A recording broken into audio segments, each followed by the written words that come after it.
It's Mini Takes Podcast. That's Austin. I'm Shane. Our backgrounds are not blurred because Austin couldn't for reasons that we cannot figure out. And so, in solidarity with him, you get to see all my junk too. Over on Room for Future Nonsense, we saw some movies. We're going to talk about them. And on today's show, everything is IP and I hate it. D&D and WoW, content warnings, and the stupidest people in the world. XCOM pricing. Old World Battle March, and He-Man hates men? Mini Takes Podcast. Look, if I open up your painting tutorial and the first step is getting out an airbrush, buddy, I'm not watching. Bunch of nerds on the internet. Are you even having fun with this anymore? Shane, if this happens, there's going to be wailing and gnashing of teeth, people burning their armies. If you can't see it, don't paint it.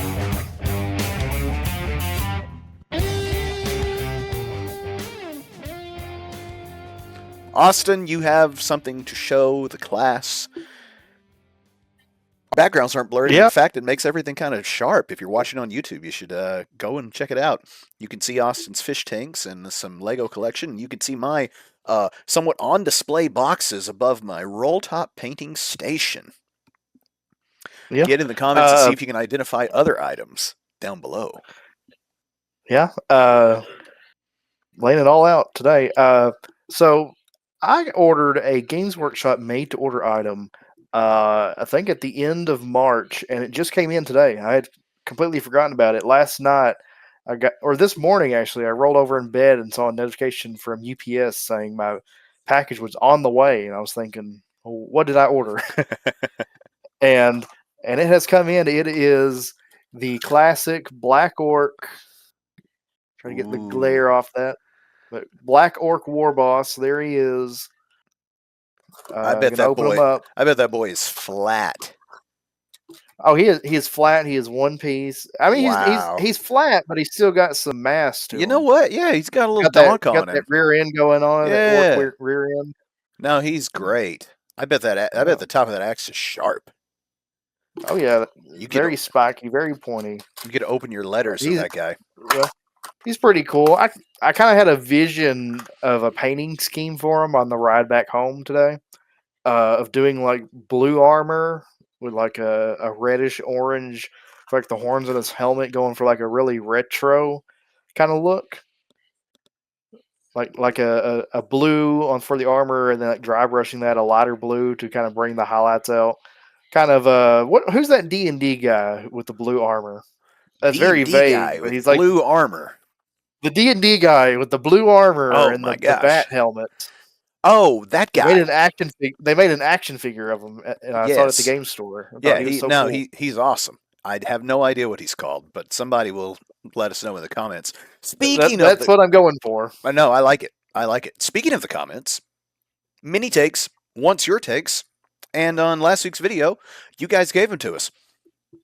The Pansy Man over on YouTube says, GW actually is pretty good at making skirmish level war games. One would argue, that they are way better than their full scale games. I hugely disagree with you, Pansy Man, but we're reading your take, not mine.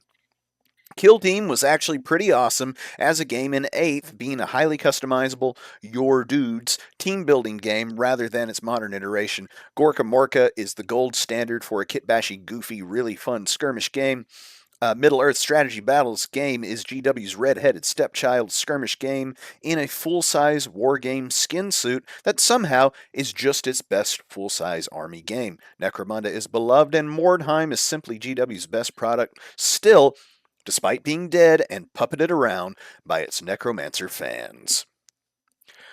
Strong takes. I disagree. I think that Kill Team and their skirmish games are far weaker than the current state of 40K. For sure. Yeah. Old World's good too in its own janky way. You have something on that?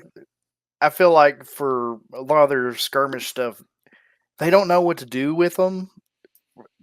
At times, they don't know what to do with them up to a point. They'll maybe start the editions of these games on the wrong foot and not really be able to find their way into what they're doing until they reach the end of the lifespan for that edition. Then they'll come out with the second edition or whichever edition they're on, and then they'll kind of start gaining a foothold on what the game's supposed to be like.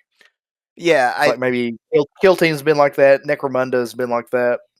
yeah, Just kind of it's a process. and I feel like Kill Team for one.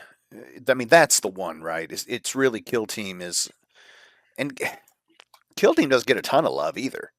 It's a little bit, Mm-hmm. we've talked about it before how the Kill Team boxes are just 40K shadow releases. Um, Necromunda's interesting. Again, we discussed last week the sort of baggage that Necromunda carries, and perhaps it will Mm-hmm. no longer be that way. I think Blood Bowl's kind of an interesting one because it's a little bit of a skirmish game, but then it's not because it's a sports game, and that to me Mm-hmm. makes it a bit more of a board game. So I don't know where we slot that in. It's another thing that I feel like they sometimes forget they have. Mm-hmm. But yeah, Mordheim. I don't know anything about Mordheim. It's old world. Was it a GW game? Yeah, it was.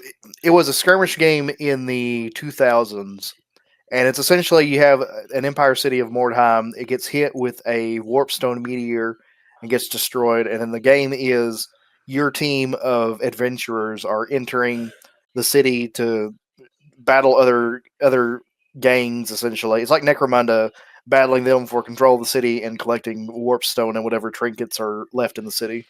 Quite literally a fantasy Necromunda, or Yeah. Necromunda is a sci-fi Mordheim. Mhm. Um, very interesting. Very interesting. Overall, Also, go ahead. found out the guy I'm looking for D&D is War Duke. War Duke. I knew it Yeah. had some GI Joe, Saturday morning cartoon type name, and so that's War Duke. War Duke the Orc in this case, which would be nice. Um, over on Spotify, frequent contributor Dave and Company is back. He says, I didn't leave a comment as I was on vacation. I think that tougher dispositions like Disruption should yield you more VPs. Easier ones like Purge should yield less VPs. That could balance it out a bit. Anyone who bought 3 defilers just for WAAC, what is that acronym for? Win at all costs? All costs, I've heard any cost. Win at any cost. Okay, purposes, as opposed to modeling/painting fun, deserves what they get. I agree. He continues, I've always wanted to get into Necromunda. I'm not sure if this will get me there or not. He says, Scrooge from 1953, starring Alastair Sim, is the best version. I disagree. I've never seen that one, but it cannot possibly be a better version than the Christmas Story, than the Muppets. I'm not sure if I've seen that one. I may be confusing it with a 1930s one that I did see on TCM. He then says, woo, lots of mini takes there. Indeed, Dave and Company. And where I had some quibbles with the Pansy Man, I feel like Dave and I are in lockstep. He's Mm-hmm. right. If you bought 3 defilers and you don't love defilers / Chaos Space Marines or whatever, I had in the notes today for our rundown, I don't understand multi-army people. And that's a little bit of that. Right quick, before we get into the rundown, if you all will bear with us just a touch, over on Room for Future Nonsense, if you're watching on YouTube, you can see we always just put literally any old thing there. On the other side of the screen, we've got today's takes, the rundown. There's also some bright white, which is light to paint by, in case you're the sort who has the laptop right in front of your painting station. That would be a messy laptop if it were me. Yeah. We saw some movies. So you saw the new He-Man, streamed it. You've got it on the rundown. I and the wife went and saw the new Spider-Man, and it's very good. So I've had a real issue with the MCU for the last while.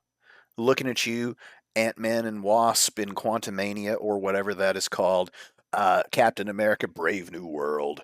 Those movies were terrible, and the reason they were terrible is because they forgot to be movies. They played like 2-hour long commercials for other movies, or other shows. And the shows have been that way too. Looking at you, Secret Wars. That was terrible. It was just to get us to the next thing. And admittedly, the bar has gotten so low that as I walked out from Spider-Man Brand New Day, I was not sure if it was actually a very good movie, but I did enjoy it. And upon reflection, I think, yeah, no, it's quite a good Spider-Man movie. I might give it an 8 out of 10 as a movie. Whether you've seen all the rest of the movies or not, doesn't matter, because again, they remembered to tell this story in these 2 hours and 10 minutes or whatever it is. It's a good long movie. You get all the Spider-Man you can stand in a sitting. Okay? So I say go see it. Everybody's seen it. It's made $1 billion in a weekend. You haven't seen it, you should go see it. It's worth your time. I don't care about Spider-Man. Well, here's the other thing. It's also, I think, indicative of a very serious course correction that Bob Iger over at Disney said that he was going to make, which is, we're going to make sure these movies are actually good movies. And the new Avengers movie, which I don't think people were into, solid movie. I was surprised. I watched it streaming, wasn't that into it at the theater myself, but it remembered to be its own movie. And then now this one remembered to be its own movie. And so I look forward to the next ones. Which Avengers movie? The new Avengers movie. The one that... I didn't know there's a new one. It's called The New Avengers. It's... What the heck was it actually called? Elementals. No, that was the Eternals. Oh, There is a part of this where you can just say random words, and it's probably a Marvel movie. Ironheart. No, that's a show, actually. What? Anyway, what was I talking about? You watched He-Man. Let's knock it out. I know it's at the end of the rundown, but let's knock it out now as we do a little movie talk. People over in our Discord, by the way, free to join. Click the link down in the description and join our Discord. And you can share your mini takes, your movie takes. Show us what you've been working on in the miniature hobby. I've been working on Hera Syndulla from Star Wars Rebels, and she looks really good. He-Man, hit me. So I watched Masters of the Universe, and I thought it was a really good movie. It flopped at the box office, and it's kind of a surprise given how decent the movie was. I think it probably came down to marketing. I guess I didn't market the movie enough. But did you have something to say about that? I saw a lot of commercials for it, and they couldn't get Jared Leto's name off the thing, which is crazy. Yeah. And look, the hens have come home to roost, boy, on that guy. You cannot run a cult and everything be hunky-dory. I'm sorry, Jared Leto fans. Not that there are any of you. That dude is the plague. Yeah, he's good at this, and I feel like he's good when you don't know it's Jared Leto. When it's just Sure. When he's wearing a skeleton mask, CGI in this case, and you can't tell it's him, then it's good. But yeah, I think the marketing, maybe not that they didn't market enough, but maybe the marketing wasn't going for what the film was going for. They didn't do the right marketing. May have been the thing, because to me, this was really good, and this is coming from a guy whose cultural connection to He-Man, given I am born late 90s, my connection to He-Man is watching Robot Chicken and Family Guy when I probably shouldn't have been growing up. That's my connection, so I only know them through that kind of stuff. I didn't grow up with He-Man. But the film was really good, and I felt it did a good job with that. These films tend to need to do these kind of legacy films, I guess you could say, kind of bring in these IPs to the modern day and exploring them. It had a lot of history, bringing the history and bringing in a lot of references, but not in a kind of self-deprecating way, being like, well, can you believe that? That's silly. It kind of brought them in, but kind of let them breathe and do their thing, and didn't really like make fun of the situation like a lot of films would have. It had the nice right balance of kind of seriousness with just playful tongue in cheek stuff, but it was really good. And the thing that I came to talk about with it is I saw a review on it, and someone was talking about how the He-Man film hates masculinity. It hates masculinity, and that's insane to me because when I came away from it with was being like, this feels like it's trying to be the Barbie movie for men, but I feel like their thesis maybe wasn't quite strong enough for that, and wasn't a strong enough movie to kind of carry the weight that the Barbie movie had for women. Because it comes down to, spoiler alert, if you haven't seen the movie, it comes down to that Prince Adam, the sorcerer reveals that she chose him to have the power, the He-Man power, because he has heart as well. And when he's in Earth, he works at HR, at the HR department. So he kind of has the ability to, I guess, Wait, connect with hold on. others. Pause. Earth or Eternia? So in the movie, he, as a child, is sent to Earth to protect the sword from Skeletor because his mom is Earth. from Earth. Yeah, his mom is Really? from Earth. It's like it's It- He-Man lore going back to whenever that Wait, his mom was an astronaut I think and came that to eternity.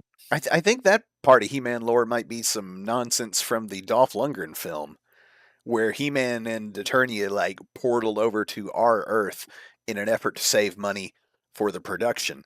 Um, However, my connection with He-Man is non-existent. The only thing that I know of the He-Man world is the fairly recent uh, He-Man Revelation, I think it's called, by Yeah, Kevin Smith, which is very good, and it sort of expands a lot of the He-Man lore, but it's almost like it's almost a final chapter of the cartoon that I never watched. The other part of the He-Man lore, also over on Netflix, that I have is the She-Ra Princess of Power, I think it's called, and mhm. it's an amazing series that I cannot recommend enough. And absolutely some of the best TV that I've ever seen. And you get a lot Yeah, of that sort of, that He-Man thing. Uh, He-Man's not in that though, because of She-Ra, but they're, yeah. same Mhm. universe. Um, so I don't know anything that having our Earth involved feels like a funny choice. It's only in the beginning that Earth is involved because he goes back to eternity, Eternia. Yeah. But while he's in Earth, he grows up and ends up working in an HR department. Uh, and his little name tag on his desk says Adam, he, him. Haha, funny. Right. Right.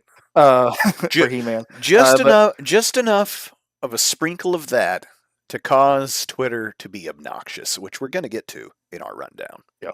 But what I was getting at with it is that he's got the ability to show empathy to others and kind of talk things out with others. Because he tries at one point to talk out of the battle with Skeletor, being like, "Hey, I understand you probably grew up and had some issues going on. We're here to talk about that." And he tries that, and Skeletor's like, "No, I'm the bad guy. I just do this just because." And that's when he's kind of like, "Okay, I can have this side of me of taking care of others and being empathetic, but when it comes down to it, and the people that I love are in danger, I can go He-Man mode and punch And faces." tend to business.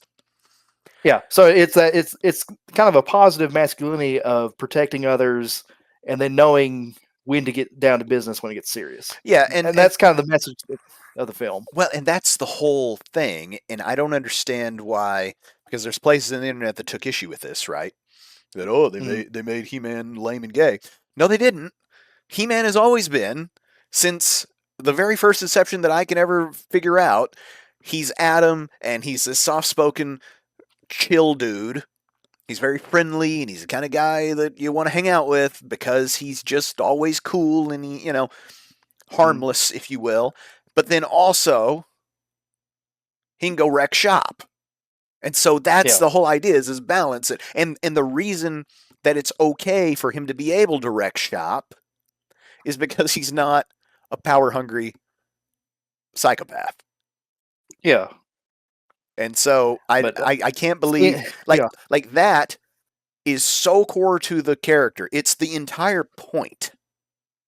Okay? When He-Man was thought up, it's not just here's sword and board power fantasy, like a little bit, but also there was the other half of it is crucial. I think that comes in with the film. Yeah, the Yeah. film animation studio cartoon kind of brought more of that in because it kind of did start off like sword and board fantasy barbarian, but then they kind of expanded with the cartoon and kind of fleshed it out to where it is today. Well, yeah, everyone likes. because otherwise you're in Conan's lane. Yeah. Conan is just Conan. He smash stuff, carry on. That's the game. They already had Conan. Anyway, let's get down to our mini takes list. 20 minutes in. We'll try to run through these the best we can, but I've got some stuff to say. Off and on mini takes, we talk about D&D, and the reason we do is because tabletop role-playing games are awesome, and we play them, and there are usually miniatures involved. Okay, so Gen Con happened this weekend, and there were reveals from Wizards of the Coast, and everybody on the internet hates Wizards of the Coast because they own D&D and Magic and everything else, and they make everything suck. So I'm told. However, the D&D game I play every week is a lot of fun.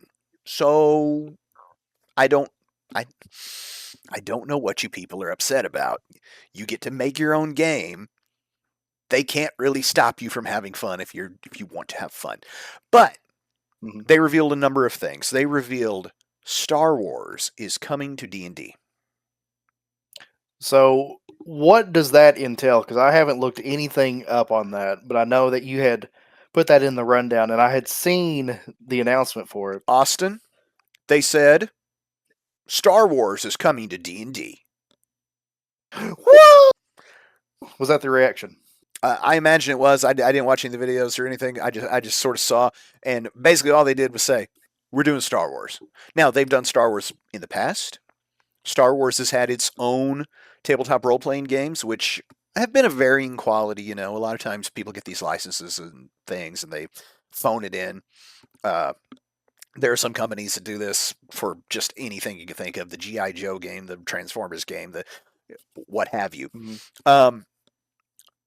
They also announced that there would be D&D and World of Warcraft. Basically, what they're doing is they're starting a crossover thing similar to what they already do, what Wizards of the Coast does with Magic and the sort I was just about to suggest that. Yeah, so that's what they're doing, and I'm not surprised by that because, I mean, I had kind of been wondering where it is. Like, if Wizards of the Coast, who's owned by Hasbro, who already make all the toys, have all the licenses right, they're already doing it for the Magic cards. Where's the Star Wars book? Where's the WoW book? Where's the Magic book? Which I think they're going to do that too. And I think that's cool. Okay.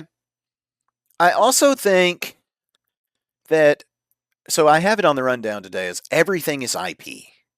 Everything is intellectual property. How much wonderment and fantastical notion does the phrase intellectual property bring you? It makes my insides tickle with joy. Does it? Are No. you a corporate executive in real life? I've got the Newton's Cradle on my desk. I've got gray sticky notes. You bring people in for meetings that you don't actually have time for, and you stay on the phone the entire time, and then so everything's good? Yeah, okay. All right. So we're cutting your pay 25% and no more vacation. But I appreciate you, Jim. Thank you. Thanks, boss. Thanks, boss. I'm going to pull another all-nighter on the WoW classes for 5th edition or whatever. Boss doesn't even know what that is.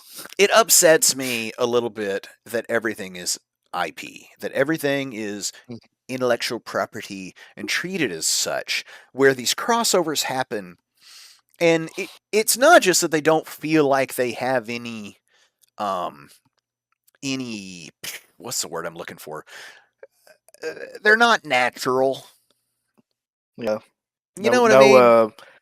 it's not like a natural. It's not like, hey, and then we're bringing in Star Wars into this. It feels very much like, hey, we got the right to use Star Wars, so now we're gonna cram it into here, sell you the book. You're gonna play it because you enjoy playing Star Wars slop. Yeah, you know what it's like.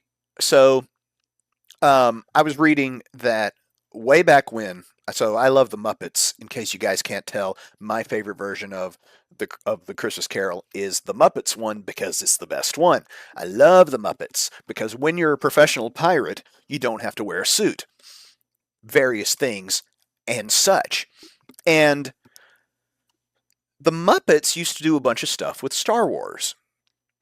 They would do whole episodes where there were a few episodes of the Muppet Babies where they were just straight up doing Star Wars, where Baby Kermit and Gonzo were dressed up like Luke and Han, and I think Miss Piggy was Leia, and et cetera, and they would just do it.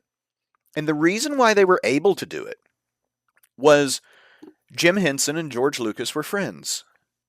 And Mm-hmm. so when Jim decided, hey, I kind of want to do a Star Wars thing with the Muppets, he would just call George and say, "Is that cool?" And George would be like, "Heck yeah, man. Let me know what you need." And that's awesome because that's like two people with their own things coming together to make something great. Yeah. If this were 1992 or so, the people at Dungeons and Dragons, who are, however many of them there are, 25 people in an office, would call up George at Star Wars and say, "Hey, we're thinking about biggest role playing game that there is, biggest sci-fi thing that there is. Mm-hmm. People have tried it before. It works to varying degrees. What do you think?" George would be in the office, being like, "Okay, so we're going to put a bunch of backstory and whatnot in the book, right?" You'd have fresh stuff, and I don't feel like that. What this is that at all. This is like you say. No. This is this is Coca-Cola has paid $700,000 for us to drink their soda in this movie. Mm-hmm. And I guess that's fine. I hope it's good. Um, I love some Star Wars, and I think a tabletop game with Star Wars would be great. And I'm also not upset that it could be a 5th edition thing because I enjoy 5th edition. I don't know what you people are mad about all the time about it. It's simple, it works, people like it, people understand what's happening. But anyway, the WoW thing is a similar kind of thing. I think that one could be interesting in that I've never played World of Warcraft, but I could see your game experience being a little more uh, guild raids type stuff rather than traditional adventuring maybe. Um, and then they also revealed a return to one of D&D's sort of legacy worlds and settings, which is Dark Sun. Are you familiar with Dark Sun? Remind me because I think I have a vague, not memory, but vague idea of it. I think I might be a bit mixed up because I'm not very familiar with these old settings myself. But Dark Sun was sort of the dark and gritty one, right? Mm-hmm. And I want to say the deal is all the gods in Dark Sun have been defeated or something. Like it's all bad in Dark Sun, and so there's been a clamoring for D&D to get away from its coffee shop and teddy bear thing that people complain about so much. And so they introduced Dark Sun with an animated short, which was almost like an anime style action scene of spines getting ripped out and heads getting smashed and people getting chopped up and blown up in all the gory, gritty detail that people appreciate that are into that kind of edgy stuff, right? Mm-hmm. I'm looking at the stuff right now for Dark Sun. And they started off with a content warning. And everybody that is obnoxious on the internet took the new Dark Sun, wadded it up, and stuck it up their ass. Because they dared to say, "Hey guys, if you're not into blood and gore and flashing lights, don't watch this. All right, here's why this annoys me to the fullest. You don't want the people to play Coffee Shop Simulator in your D&D.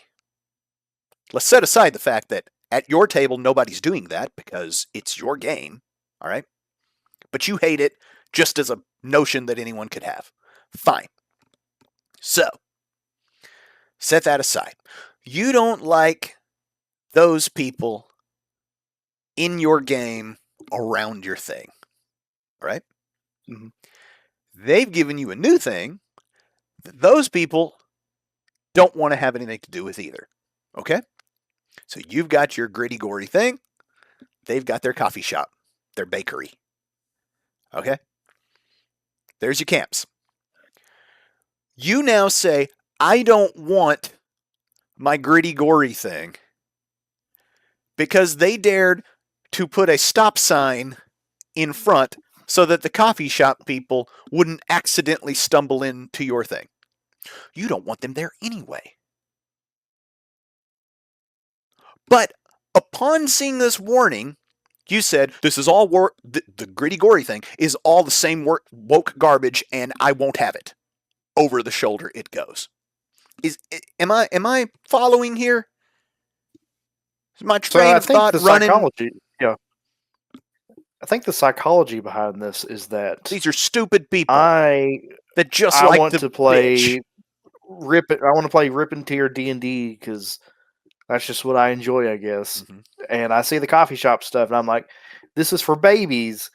And then I'm like, oh boy, here comes the rip and tear stuff coming up, but it's saying, hey, are you epic enough to see this? And I'm thinking, oh, they're losers now, telling me I can't handle this.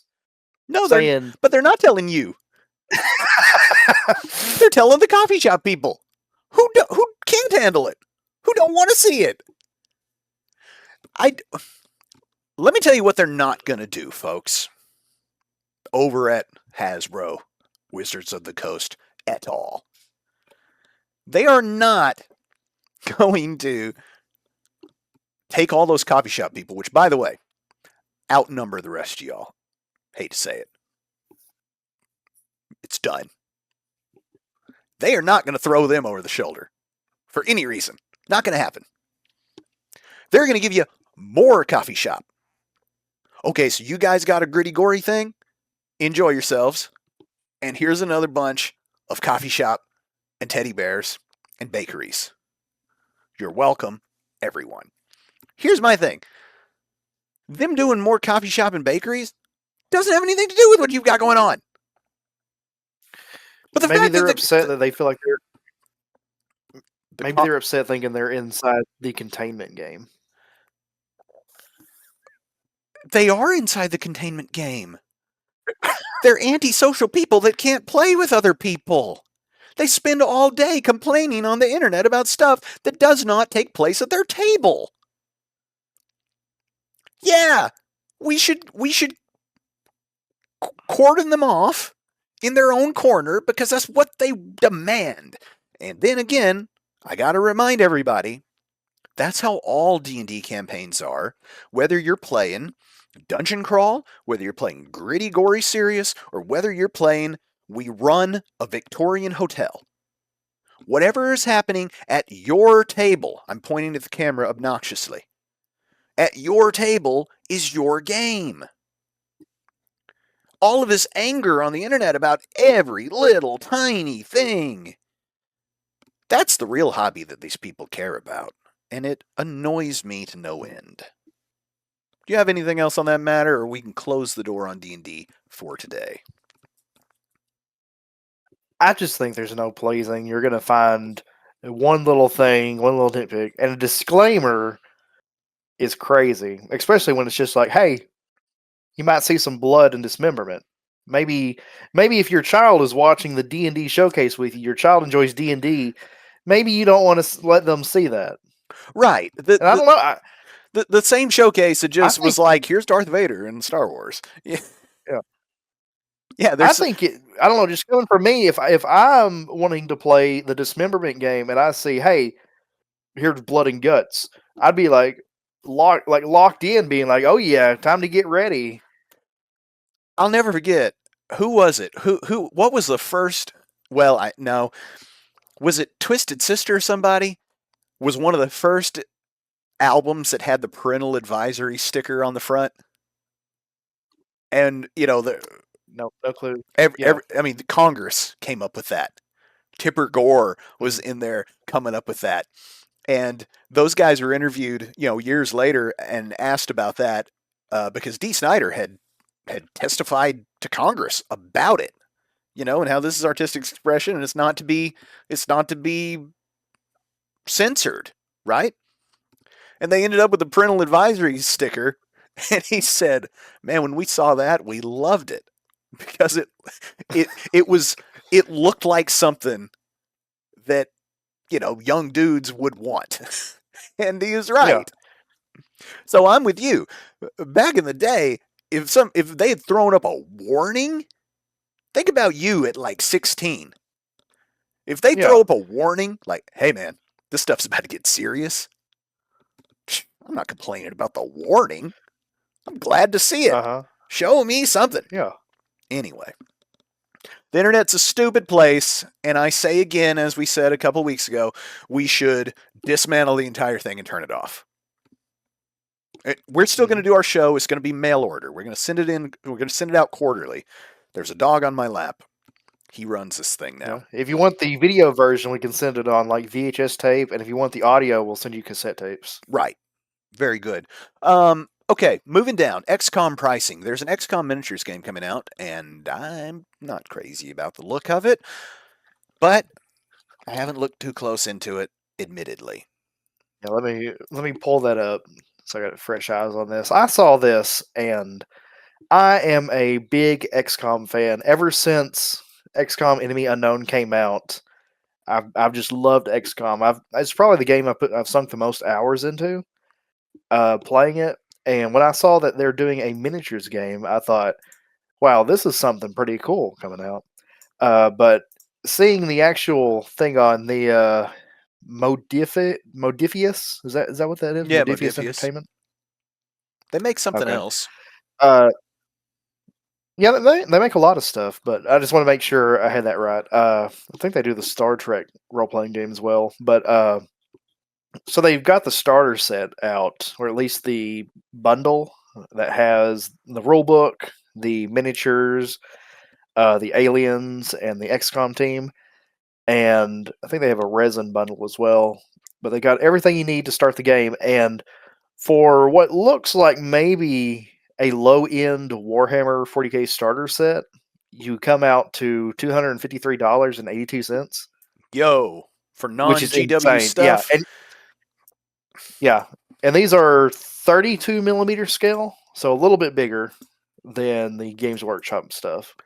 But it is insane. You're not getting any terrain. You're only getting the miniatures, tokens, dice, rulebook, and cards, and then Special some kind dice. of yeah. They're special dice. They're a couple of look like D12s and D6s, stuff like that. Yeah, let me tell you Or something, D10s. folks. If you are someone who is trying to make a miniatures game, GW has a ton of things that they do that you should try to emulate.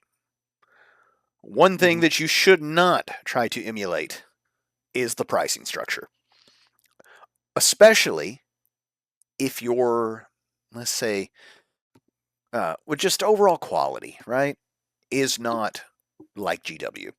GW make the best miniatures. There is no doubt. I will not hear other arguments. Stuff that comes in batches of 5 at a time does not count, in my opinion. I'm talking about stuff that is mass produced that you can just go out and buy. They make the best stuff, and it's not even close. It is eminently paintable. It is highly detailed. It is consistent. It is sculpted with care toward what will be enjoyable on the tabletop, in the hobby, in the game. And I did take a cursory look at this XCOM Miniatures game, and it does not look like they've done anything of the sort here. Mhm. So charging the kind of money that, man, can you get the new Necromunda starter set for that? Because if you can, I Now, tell you what you should spend your money on. mhm. Now that's the all-in bundle that comes with, I guess, everything. And they've got a getting started bundle. This is better. It's 130, but you only get the operatives and then the aliens and the rule book. Hmm. But overall, the pricing structure of this is kind of daunting. Yeah, Everything considered. it sounds daunting. And it's such a. Rule book, yeah. I wonder what kind of game it is, because XCOM is a little bit. Wait, so here's a take. You know how there's a bolt action video game coming out Mhm. that's basically just like tabletop simulator bolt action, but a video game? Kind of. I've seen the gameplay. It's kind of a hybrid. Right. Because if it was just like tabletop simulator bolt action, it'd be a crappy video game, wouldn't it? Yeah. But then if bolt action on tabletop was like trying to be Call of Duty, then it would be a crappy tabletop game, wouldn't it? Hmm. Yeah. XCOM is a really great almost board game computer game, Hmm. but I don't know how that's actually going to translate into a tabletop game. You know what I mean?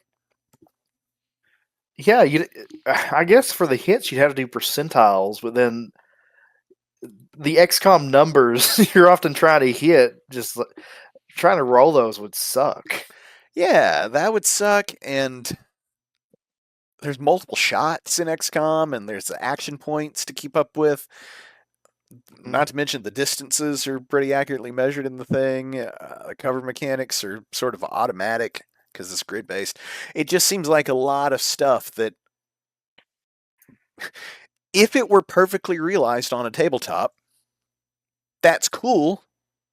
But then I think you'd Mhm. rather play it on the computer, right? Yeah. So Yeah. this is another thing where I'm not sure who it's for. And perhaps it's one of those things where, everything's IP. So they're like, well, we got the rights to XCOM, and they're XCOM fans, and they're going to buy this. They may never build it, paint it, play it, but they'll give us 250.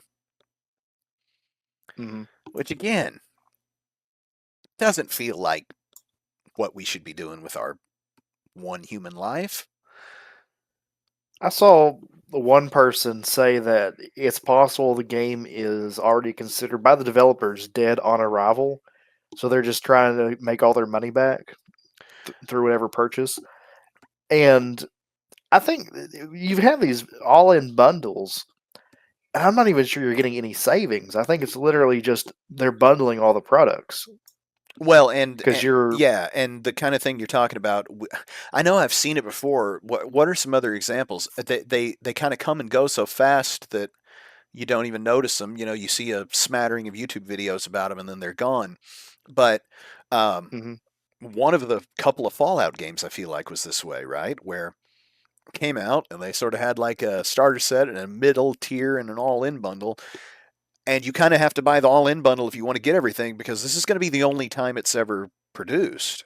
As like you Yeah. say, these things don't actually generate any player base or any like uh like there's nothing past the initial hype. Yeah. And I also don't know how You're many. not going to see this. You're not going to see this played out. Like you're not going to see a community of people playing this, except for maybe like a handful of people. You're going to see this one guy buys up everything and then maybe runs this every couple years at a convention as like a demo. Yeah, or shoot, even Star Wars Shatterpoint is a little bit that way, even though it did have a much longer tail. I think part of that being that Atomic Mass Games already had a huge winner of similar sort with Marvel Crisis Protocol, and then also it's Star Wars, which has always got some staying power. But even it has pretty well been sunset. However, still being played at my house, and Hmm. my wife loves it, and she likes to buy. Every so often, we'll watch a new Star Wars thing, and she'll say, "Is there a Shatterpoint for that?" And at this point, we're checking on eBay. But that'd be like if I had the all-in bundle of XCOM. Then you could come play it at my house, which is cool. But it's not actually like it's not like a living game. Again, GW does a lot of stuff that is really hard to do, such as actually have a active and living community of players and hobbyists, because most of the time it's a little bit of a snapshot, perhaps. Hmm. Old World Battle March. Oh yeah. These are like the Uh, old world combat patrols, we've decided is what they are. that's what they're like, but it's its own game they're coming out with. Uh, where Yeah, it's the smaller scale battles yeah. for like What did you 500 have on to this? 700. Yeah, 5 to 700 Let points, me which is going to be like yeah, let me pull up the articles for that. it's going to be like a It's one going to be third like size battle. yeah. This is for if you're getting new people into the game or and they talk about this, but I can't imagine doing this playing on your lunch break. I feel like there's so much setup involved in these games that you may have like 30 minutes driving somewhere unless you've got like you're playing in like some kind of cafeteria at your workplace You know and what? you're just going to be playing on the table with no terrain. Listen, for money, I play piano, so I am not the one to comment too much on what like the sort of everyman is doing in the workforce. But I do not know a single person in life that has ever had like a lunch break that they could go somewhere and do something. Like, you're lucky if you can get down the street to the subway and through the line and eat and Yeah, get back in time. This I don't know what corporate speak nonsense it is. What marketing person? Maybe they put that in the AI, and the AI has just like heard these commercials before, and so it ends up in the sort of rundown of this nonsense. But play it on your lunch break, I know who it's for. buddy. We got to go back to This is work. for this is for the Games Workshop employees who probably have like dedicated like play areas at their cafeteria at their workplace to where if they wanted to, they can quickly show up, get their little like briefcase of miniatures out, put them on the table, play a quick game, and then go back to I don't know what they're doing there at this point. So you just think they're so far, their heads so far underwater that they're just like, my own personal Yeah, experience is that we were able to play this at lunch the other day and that was yeah. amazing. Like, okay. Like because they talk about in a Blood Bowl article or on maybe in a video they talk about oh yeah Sevens on can their play. lunch breaks they play Blood Bowl. Like, what are you? It's crazy. It's crazy. But the Battle March boxes uh, they're coming out. They've got uh, Empire, High Elves, Beastmen, Orcs and Goblins, and this is replacing the battalion boxes, I think. So it's a smaller starter box, probably for cheaper. Well, definitely for cheaper. Uh, and this is for their battle march, and I think this is a good entry point for getting into Old World because you kind of baby step your way into it instead of being like, okay, here's my like 1,500, 1,200 point army that I have to try to figure out what to do with, and like all these guys to build. I Yeah, feel like yeah, I this did. is I the did it nice that entry way. point. I did it Yeah, that way, and it's a lift, boy. It is not for it. Let me tell you, it is not baby's first hobby project. Um, no, it was good that I was a long way down the road of 40K by that point, and Judge Dredd and other stuff right before, because like mainly we're talking about painting. Like the building's one thing, but it's really the yeah, painting that's the thing. And man, if you're somebody that has like one, if your bag, you know what I mean, like your set of moves, your basketball. hmm Austin doesn't watch any sports, folks. So if your bag I has watch got hockey. hockey, you would watch I've hockey. watched hockey. I believe that. Um, if you sort of have one speed for painting, right, where you just if somebody hands you a single model and you paint that the only way that you sort of know how, um, grabbing one of those old world battalion boxes and knocking that out is a Herculean task. You know, Mhm. you got to have like different speeds that you can go to make that thing work. You know. Um, Mhm. so I agree. These Battle March boxes are probably going to be good for people that want to start, um, especially if they don't play any other games already. Now, I don't know who the person is that's looked through all the whole GW website and catalog and their own local community and decided I'm playing Old World. I want the one that does not get Uh, many articles, that does not get many rules updates, that doesn't have many people playing. That's what I need. I don't know who that person is. sometimes sometimes it's good to be the one not constantly under the watchful eye of the Eye of Sauron Games Workshop. Well, that's what Just the constantly looking around, shining the beam, being like, "You get a points update, you get an FAQ, you get a new edition." That's how Middle Earth Strategy Battle Game felt for a while. Just kind of hunkered down, being like, "Okay, we're not going to get an update. We're not going to get any new editions for like the next decade, so we can kind of hang out here."